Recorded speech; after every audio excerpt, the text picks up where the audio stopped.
नमस्कार मित्रों, स्वागत है आपका हमारे LBS स्कूल भादरा के YouTube चैनल पे। पिछले वीडियो में अपनों ने बात की थी कि अनुप्रास अलंकार क्या होता है, अनुप्रास अलंकार के भेद, उनकी परिभाषाएं और विभिन्न उदाहरणों के माध्यम से उसको समझा और आपने वो वीडियो देखा भी होगा और आशा है, उम्मीद है आपको अच्छे से समझ में भी आया होगा। और हम यही चाहते हैं कि आपका जो ज्ञान है उस ज्ञान को और अधिक बढ़ाना हमारी कोशिश रहेगी और ज़्यादा से ज़्यादा बढ़िया उदाहरण देने की आपको कोशिश करेंगे और सरलता से आपको समझाने की कोशिश करेंगे। और इसी सिलसिले में अपने अब चलते हैं अनुप्रास अलंकार के बाद में जो शब्दालंकार है उसके दूसरे अलंकार जो अपने सिलेबस में है कक्षा 12 हिंदी अनिवार्य में, यमक अलंकार। उस यमक अलंकार पे चलते हैं। तो देखिए, शुरुआत करते हैं नंबर 2, यमक अलंकार।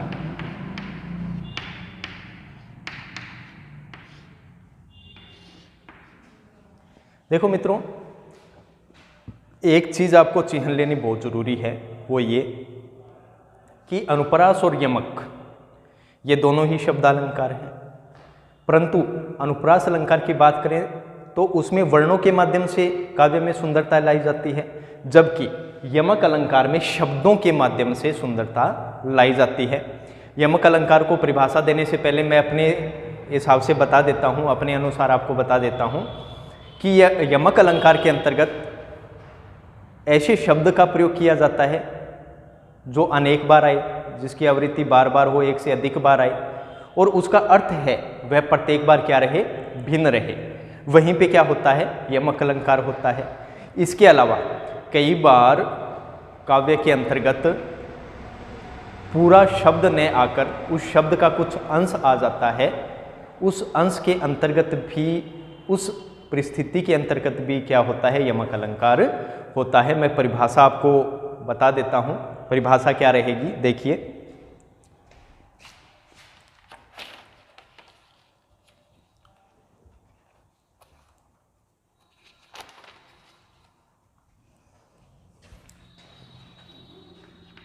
परिभाषा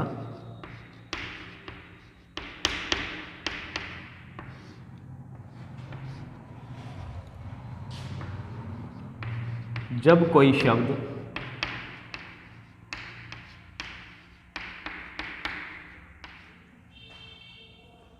अनेक,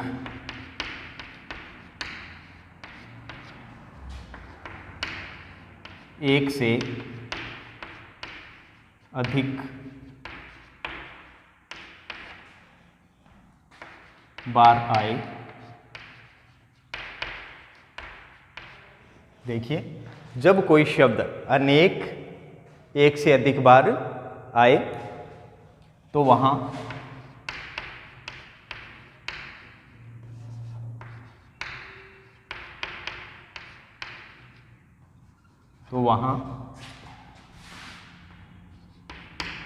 यमक अलंकार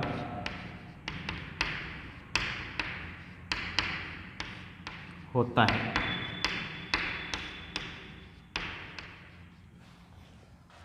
कई बार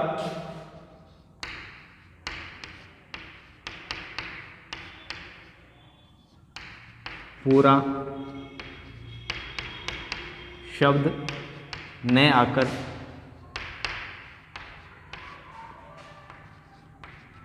उस शब्द का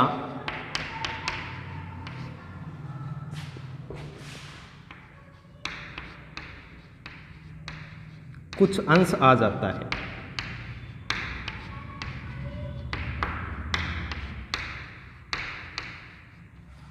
वहां पर भी यमक अलंकार होता है।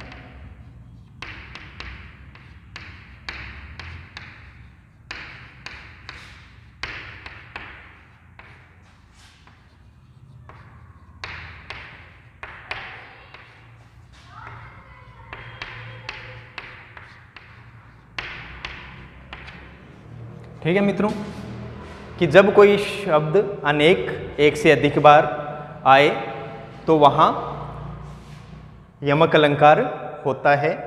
कई बार पूरा शब्द न आकर उस शब्द का कुछ अंश आता है, वहां पर भी यमक अलंकार होता है। परंतु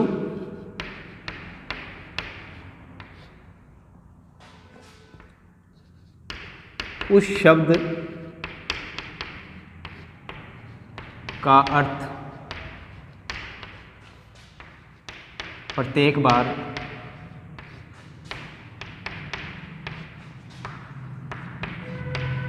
भिन्न होता है।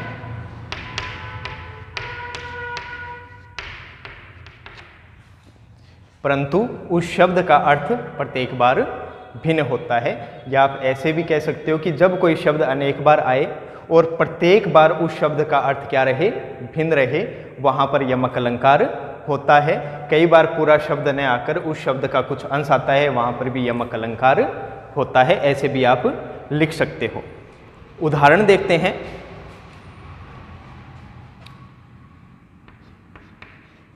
उदाहरण नंबर 1, ठीक है। मूर्ति मधुर मनोहर देखी।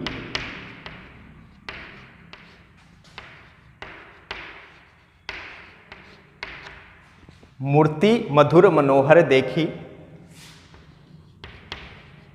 बेउ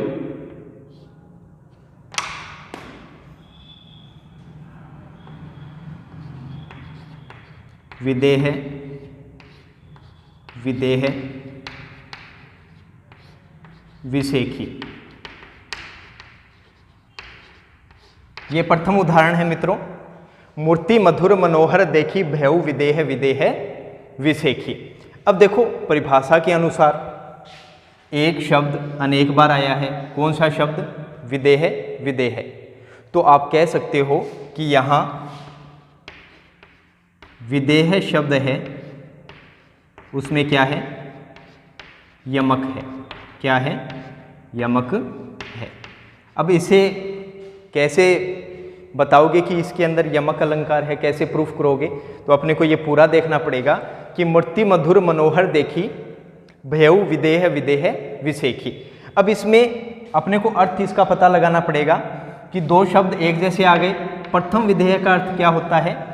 ये विदेह का अर्थ होता है राजा जनक। जो राजा जनक थे, तो प्रथम शब्द राजा जनक जी के लिए आया है, ठीक है। और दूसरा शब्द विदेह, विदेह मतलब देह रहित, देह रहित, या कह सकते हो सुधी भूला हुआ, सुधी भूला हुआ। मतलब कि राजा जनक की एक बार ऐसी परिस्थिति हो गई थी कि उनका जो शरीर था वो एक मूर्ति के समान लग रहा था और बड़ा मधुर लग रहा था, मन को हरने वाला था, ठीक है।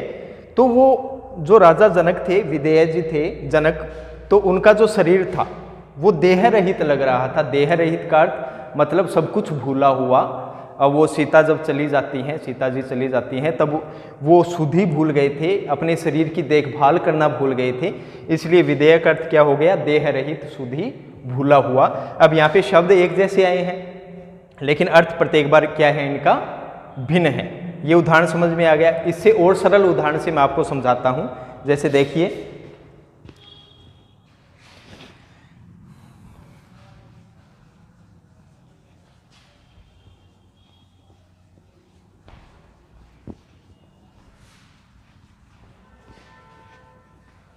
एकदम सरल उदाहरण लेते हैं अपना, एक गाना लेते हैं। जैसे सजना है मुझे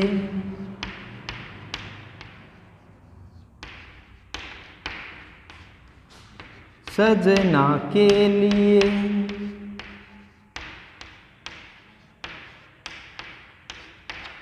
एक नायिका है और ये गाना आपने सुना भी होगा कि सजना है मुझे सजना के लिए। अब इसमें देखिए, जो सजना शब्द है वो कितनी बार आया है? 2 बार आया है, ठीक है, मतलब इसमें यमक अलंकार है क्योंकि एक जैसे शब्द अनेक बार आए हैं, 2 बार आए हैं, आपके सामने हैं। अब इसका अर्थ अपने को जानना है। अब वो नायिका क्या कह रही है कि सजना है मुझे, तो पहला सजना, फिर दूसरा सजना, ठीक है, इसका अर्थ देख लेते हैं।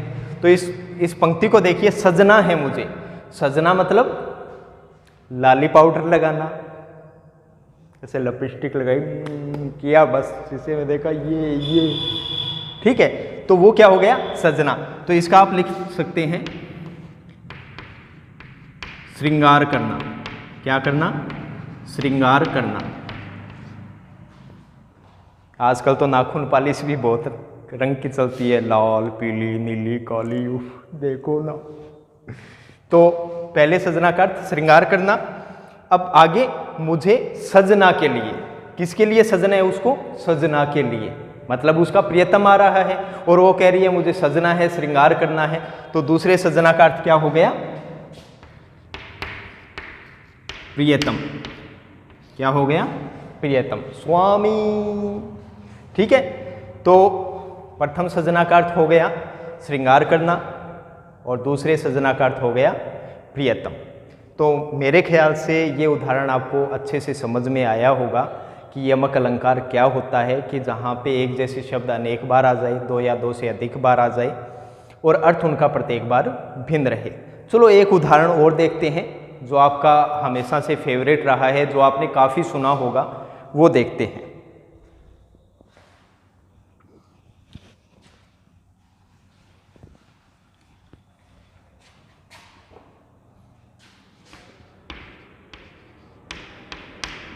कनक, कनक ते 100 गुना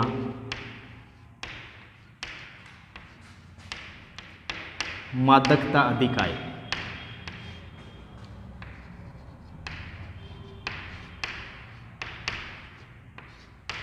मित्रों ये उदाहरण तो बहुत ज़्यादा सुना हुआ होगा आपका, तो इसको पूरा देख लेते हैं ताकि अच्छे से समझ में आ जाए।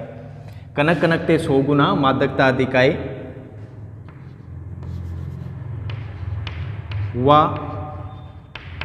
खाए बोराए जग,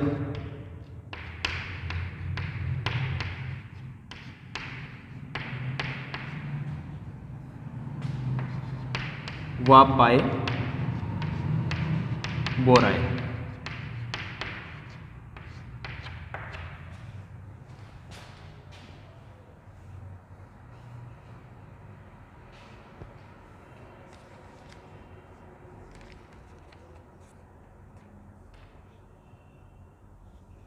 तो ये देखिए, कनक कनकते 100 गुना मादकता अधिक आए, वा खाए बोराए जग, वा पाए बोराए।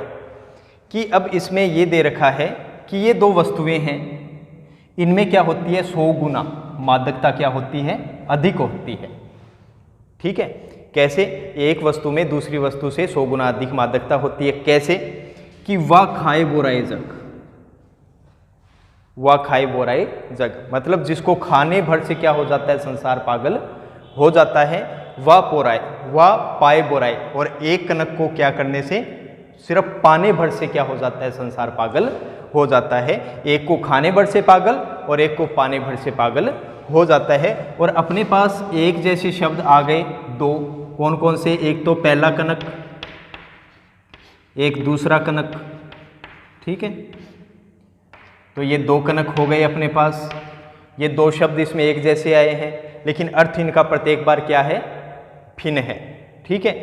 कनक कनकते 100 गुना मादकता अधिक आए, इसमें पहले कनक का अर्थ तो हो जाएगा सोना और दूसरे कनक का अर्थ हो जाएगा दतूरा,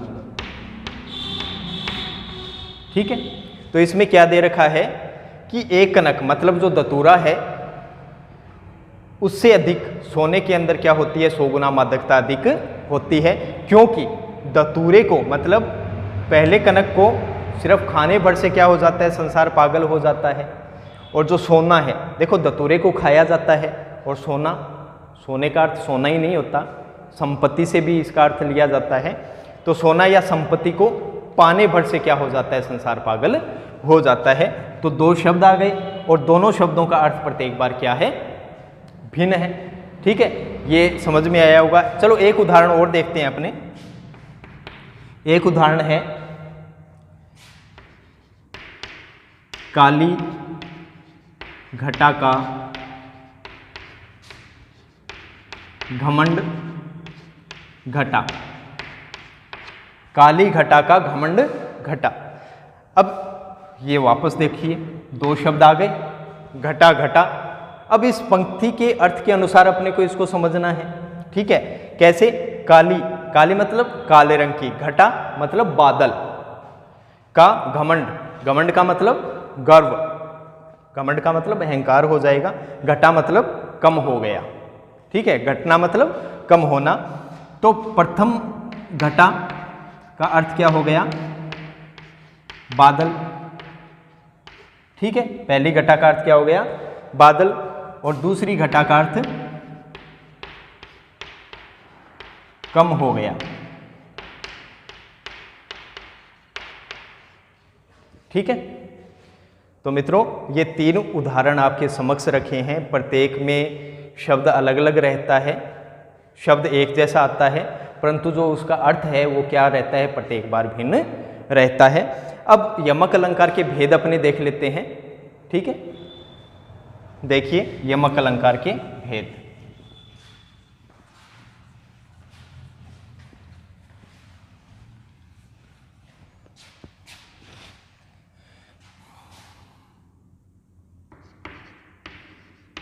यमक अलंकार के भेद, पहला है अभंग। पहला क्या है, ए का मतलब नहीं, भंग का मतलब तोड़ा हुआ, जो तोड़ा हुआ नहीं होता, मतलब सीधे सीधे अपने को समझ में आ जाए। ठीक है, ए का मतलब नहीं, भंग का मतलब तोड़ा हुआ, मतलब जब काव्य के अंदर शब्द आएगा तो वो आपका तोड़ा हुआ नहीं आएगा, मतलब सीधे सीधे आपको समझ में आ जाएगा। ठीक है, तो इसमें आप क्या लिख सकते हैं, पूरा शब्द आना, पूरा शब्द आना। तो ये सीधे सीधे आप लिख सकते हैं, पूरा शब्द आना।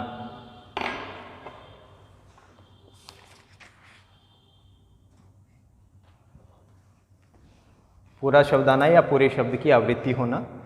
तो इसमें मैंने आपको उदाहरण बता दिए थे तीन, वो सब अभंग में ही आते हैं। एक उदाहरण और बता देता हूं, तीन बेर खाती थी वे,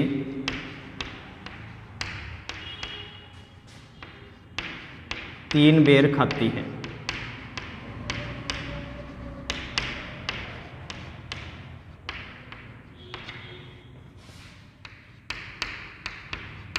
नग्न जड़ाती थी वे,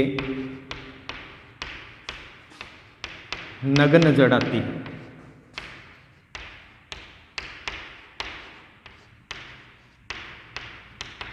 देखिए मित्रों, ये उदाहरण है, तीन बेर खाती थी वे, तीन बेर खाती है, नग्न जड़ाती थी वे, नग्न जड़ाती है। देखिए मित्रों, इसके अंदर मैं आपको इसका अर्थ बता देता हूँ, लेकिन उससे पहले आपको बता देता हूँ कि जब शिवाजी महाराज ने मुगलों पे हमला किया था, उस समय की स्थिति का वर्णन किया गया है कि पहले की स्थिति क्या थी आक्रमण करने से पहले, और आक्रमण करने के बाद में मुगलों की स्त्रियों की स्थिति क्या है। यहाँ पे मुगलों की स्त्रियों की जो स्थिति है उसके बारे में वर्णन किया गया है। देखिए, तीन बेर खाती थी वे, थी आ गया मतलब आक्रमण से पहले की बात, तीन बेर खाती है, और आक्रमण के बाद की क्या स्थिति है वो देखते हैं। तो यहाँ पे देखिए, अपने को ये शब्द देखना है बेर। जो बेर शब्द है वो कितनी बार आया है, 2 बार, और नग्न शब्द है वो भी कितनी बार आया है, 2 बार आया है। इसको देखते हैं अपने कि देखो, जब आक्रमण नहीं था, उस समय जब आक्रमण नहीं किया गया था, तो उस समय जो मुगलों की स्त्रियां थी वो 3 बेर मतलब 3 बार। तो प्रथम बेर का अर्थ क्या हो जाएगा, पहले बेर का अर्थ हो जाएगा बार। तो 3 बार अच्छे अच्छे भोजन करती थी, जैसे ब्रेकफास्ट, लंच, डिनर। ठीक है, मतलब 3 बार वो भोजन करती थी, अच्छे अच्छे भोजन करती थी, 56 भोग करती थी। वे 3 बेर खाती हैं। फिर दूसरा बेर आ गया, जब आक्रमण हो गया है तो मुगलों की स्त्रियां पहाड़ी क्षेत्र में भाग गई हैं। अब पहाड़ी क्षेत्र में बेर के अलावा तो क्या मिलने वाला है? बेर, तो मतलब बेर नाम का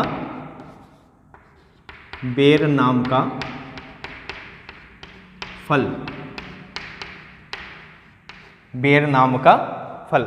दूसरे बेर का अर्थ हो जाएगा बेर नाम का फल, पहले बेर का अर्थ हो जाएगा बार। अब देखिए 3 बार खाती थी, वो 3 बार खाती थी, वे 3 बेर खाती हैं। अब आक्रमण के बाद उनकी स्थिति क्या हो गई है? अब वो 3 बेर खाकर ही क्या कर रही है? अपना काम चला रही है, अपनी भूख मिटा रही है। आगे देखिए, नग्न जड़ाती थी, वे नग्न जड़ाती है। तो पहले नग्न का अर्थ क्या हो गया? नग्न मतलब नगीने। जब वस्त्र पहनती थी तो उसमें नगीने, नग, विभिन्न प्रकार के नग, हीरे मोती पन्ने जड़े रहते थे। ठीक है, वे नग्न जड़ाती है। अब जब आक्रमण हो गया है, जब वो पहाड़ों में भाग गई है, तो नग्न मतलब बिना वस्त्रों के ही। इसका अर्थ तो क्या हो गया? नग मतलब मोती, नगीने, मोती नगीने, हीरे मोती नगीने हो गया। दूसरा नग्न, बिना वस्त्र के, बिना वस्त्र के। देखिए, तो पहले वो क्या करती थी? अपने कपड़ों में विभिन्न प्रकार के नग जड़े हुए वो अपने वस्त्र पहनती थी, लेकिन जब से आक्रमण हुआ है, पहाड़ी क्षेत्रों में रहने लगी है, तो वो बिना वस्त्रों के ही भ्रमण कर रही है। तो ये शिवाजी महाराज का शौर्य था। अब ये उदाहरण आपने देख लिया। एक उदाहरण आपको देता हूं मैं, ये तो हो गया अभंग अलंकार का। एक सभंग अलंकार का मैं उदाहरण देता हूं। अब बात करते हैं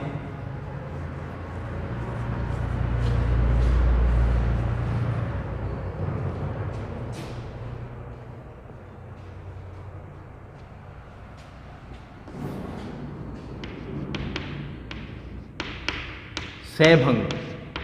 सहभंग का मतलब सहित, भंग मतलब तोड़ा हुआ। ठीक है, जहां पे शब्द को क्या करना पड़े? तोड़ना पड़े। तोड़ने के पश्चात ही अपने को क्या प्राप्त होगा? यमक अलंकार प्राप्त होगा।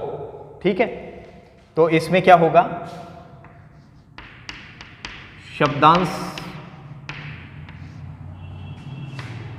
के द्वारा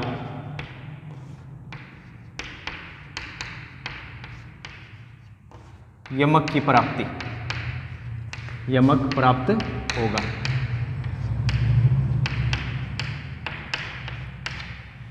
शब्दांश के द्वारा यमक प्राप्त होगा,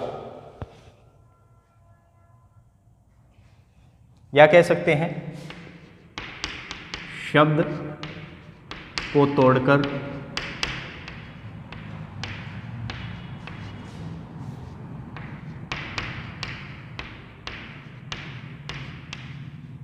अर्थ की प्राप्ति।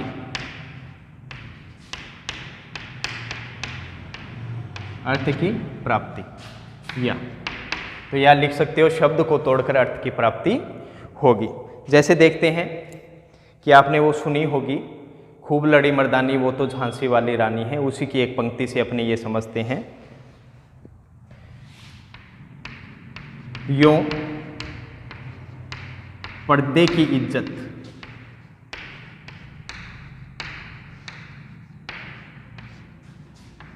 परदेसी के हाथ गंवानी थी।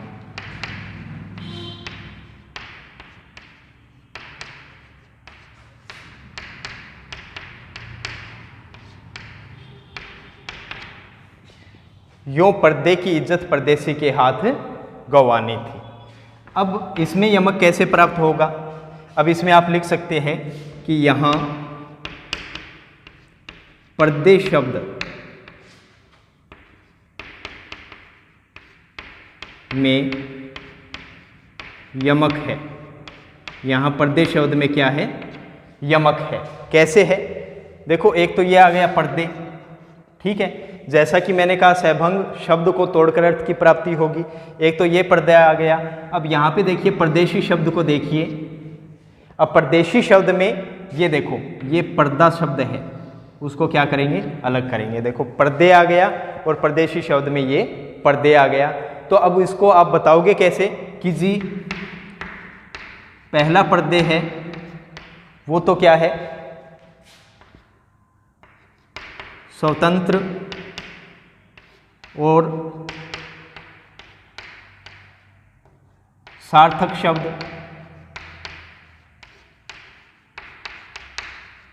पहला पर्दे क्या है, स्वतंत्र और सार्थक शब्द है, जिसका अर्थ क्या होता है, जिसका अर्थ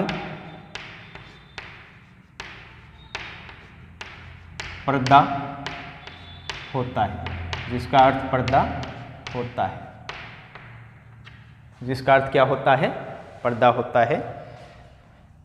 अब दूसरे पर्दे के बारे में क्या लिखोगे, दूसरे पर्दे के बारे में लिखोगे परदेशी शब्द का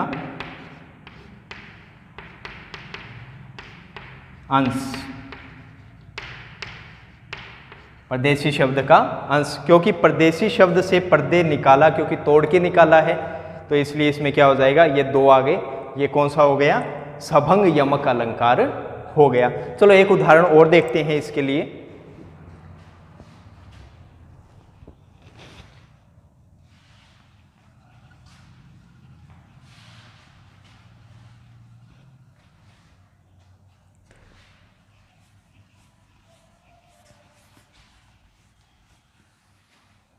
एक उदाहरण और देख लेते हैं सभंग का।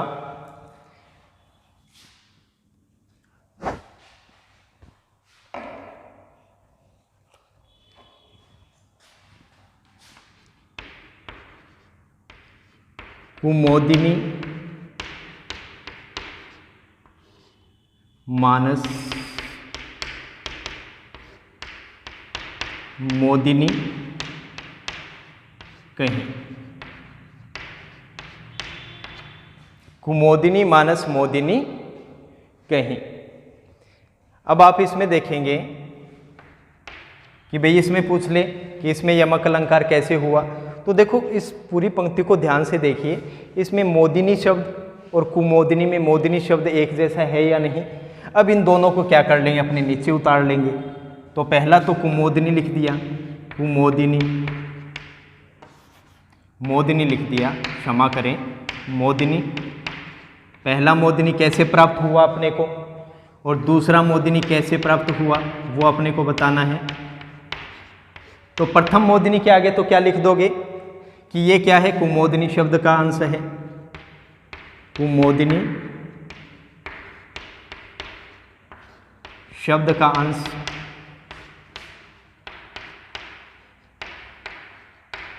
ठीक है, और दूसरा मोदिनी आप लिख सकते हैं स्वतंत्र और सार्थक शब्द है।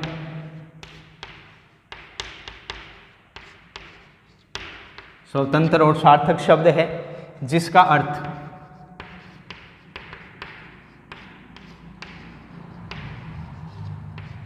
अर्थ प्रसन्नता देने वाली, प्रसन्नता देने वाली होता है, प्रसन्नता देने वाली होता है। तो पहले मोदिनी का अर्थ कुमोदिनी शब्द का अंश, दूसरे मोदिनी स्वतंत्र और सार्थक शब्द है, जिसका अर्थ होता है प्रसन्नता देने वाली। इस प्रकार सभंग के आपको दो उदाहरण करवा दिए, और मेरे हिसाब से अभंग और सभंग आपको समझ में आ गया होगा।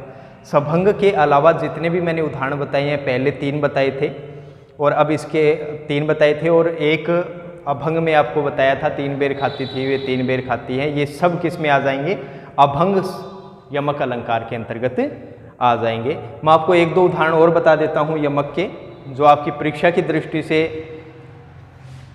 बहुत ज़रूरी है। और इन अलंकारों की तैयारी आपके लिए बहुत फायदेमंद है। ये प्रथम श्रेणी अध्यापक के लिए भी फायदेमंद है और द्वितीय श्रेणी अध्यापक के लिए भी फायदेमंद है। तो देखते हैं एक उदाहरण और मैं उदाहरण देने जा रहा हूँ कक्षा 12 की अनिवार्य हिंदी का जो बिहारी का अध्याय है उसमें एक पद है, एक दोहा है, उसका उदाहरण मैं आपको देने जा रहा हूँ। देखिए यमक का है, भजन कयो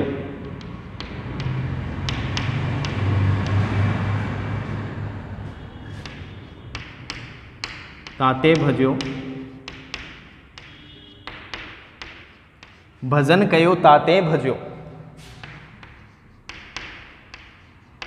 भजो ने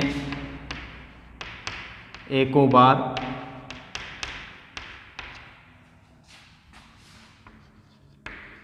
दूरी भजन जाते कयो,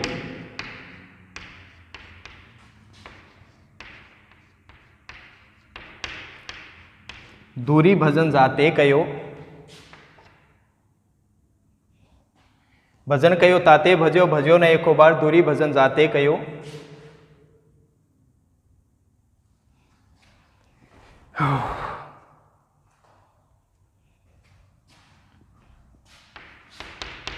सोते भजो गवार, सोते भजो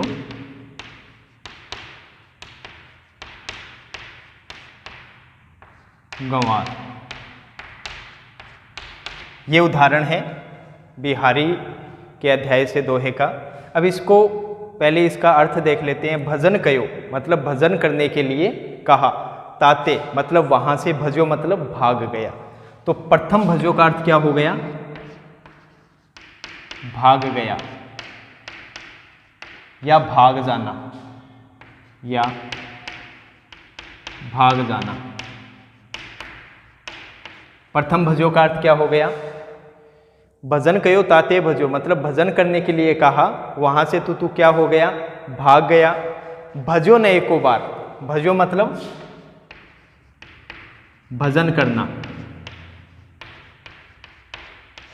मतलब तूने एक बार भी उसका भजन नहीं किया, उसको अपने हृदय में नहीं उतारा। दूरी भजन जाते कयो मतलब मैंने जिसके भजन को करने से तुझे दूर रहने के लिए कहा, सोते भजो गवार, तो हे गवार तूने उसी को क्या किया? भजन किया। तो यहाँ पे भजो भजो देखिए 2 बार आ गया। भजो भजो कितनी बार आ गया? 2 बार आ गया। शब्द एक जैसे हैं लेकिन उनका अर्थ देखिए प्रत्येक बार क्या है? भिन्न। भजो प्रथम भजो का अर्थ क्या हो गया? भाग गया या भाग जाना। दूसरे भजो का अर्थ हो गया भजन करना। ठीक है, तो इसका अर्थ भी आपको समझ में आ गया होगा। एक एग्जाम्पल और देखते हैं।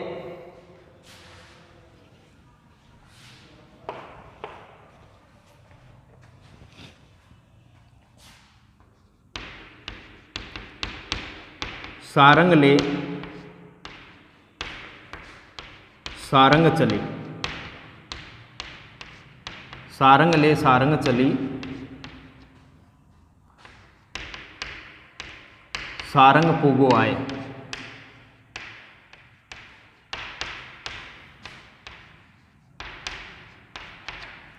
सारंग ले सारंग चली, सारंग पुगो आए।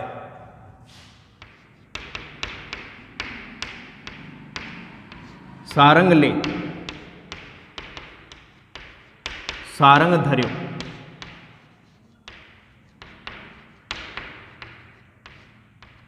सारंग ले सारंग धर्यो, सारंग सारंग माय।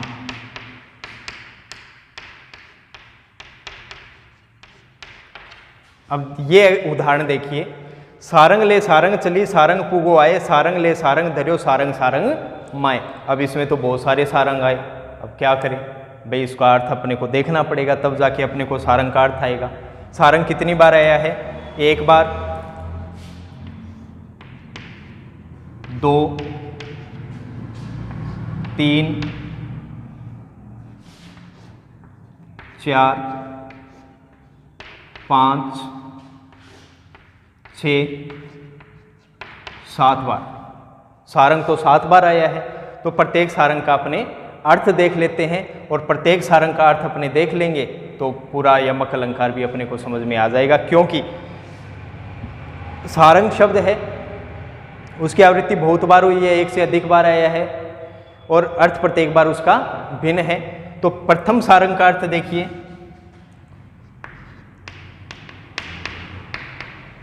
प्रथम सारंग का अर्थ हो जाएगा नायिका, नहीं, प्रथम सारंग का अर्थ हो जाएगा घड़ा। प्रथम सारंग का अर्थ क्या हो जाएगा? घड़ा। तो साथ साथ में आप जो शब्द आपको अर्थ बता रहा हूं वो अर्थ मिलाते रहना, आपका ये जो पूरा दोहा है वो हल होता रहेगा। तो प्रथम सारंग का अर्थ घड़ा हो गया।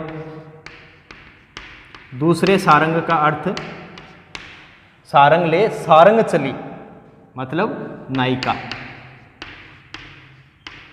यहां तक समझ में आया कि घड़ा, घड़ा लेकर नायिका चली, दो का अर्थ समझ में आया। तीसरा सारंग, आगे क्या दे रखा है? सारंग पुगो आए। सारंग मतलब वर्षा या मेघ, वर्षा या मेघ। चौथा सारंग, प्रथम पंक्ति को देख लेते हैं। प्रथम पंक्ति में 3 सारंग आए हैं, अब तीनों का अर्थ अपने जान लेंगे तो प्रथम जो पंक्ति अपनी हल हो जाएगी कि देखो, सारंग ले मतलब घड़ा लेकर नायिका चली, सारंग मतलब वर्षा या मेघ, सारंग पुगो आए मतलब वर्षा। इतने में क्या हो गई कि जब नायिका घड़ा लेकर जाने लगी उस समय क्या हो गई? वर्षा होने लग गई।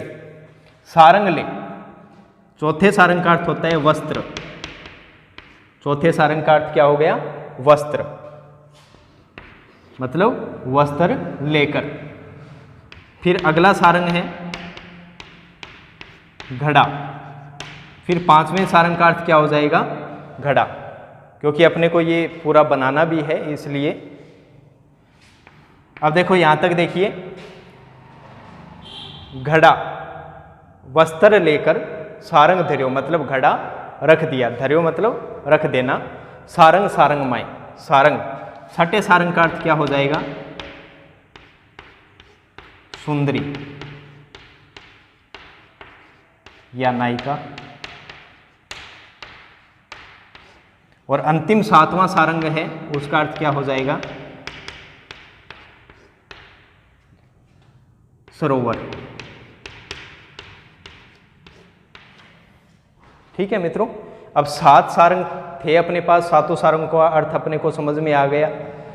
और अब आप इसको पूरी तरीके से मिला सकते हैं कि देखिए, सारंग मतलब घड़ा लेकर सारंग नायिका चली, सारंग पुगो आए मतलब इतने में क्या हो गई? वर्षा होने लग गई, मेघ आ गए, वर्षा होने लग गई।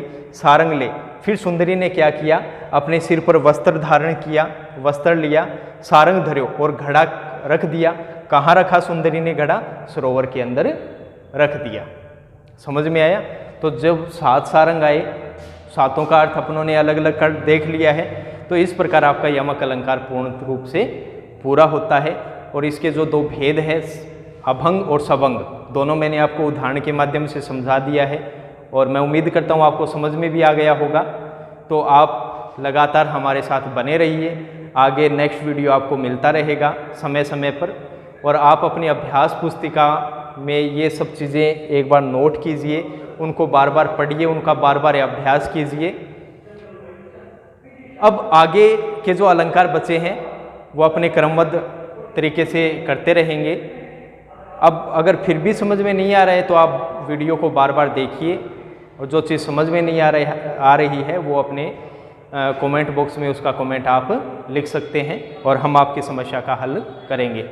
ठीक है मित्रों, वंदे मातरम, जय हिंद।